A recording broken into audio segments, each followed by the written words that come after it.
আচ্ছা এবার একটু সামনের দিকে যান। আমি যে নতুন ধরনের একটা টমটম, এটার নাম কি? ই টমটম, ইলেকট্রনিক টমটম। বাহ, এই যে আমাদের সামনে ইলেকট্রনিক টমটম যাচ্ছে।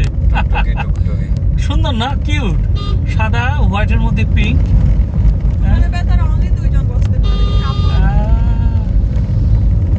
আমরা যে টুকটুকিকে সামনে রেখে আমরা কক্সের দিকে যাচ্ছি মেরিন ড্রাইভ রোড দিয়ে। এই যে আমাদের সামনে টুকটুকি সুইট টমটম। না, আমার কাছে খুব ভালো লাগছে, বুঝছেন? আমিও প্রথমে খেয়াল করি নাই। এই যে আমরা ওকে সম্মান দিয়ে সামনে দিয়ে নিয়ে যাচ্ছি।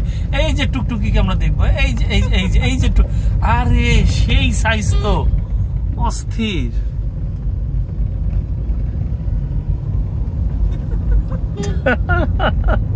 সুন্দর। যাক, ভিডিওটা যারা দেখবে মজা পাবে যে ই টমটম দেখলাম।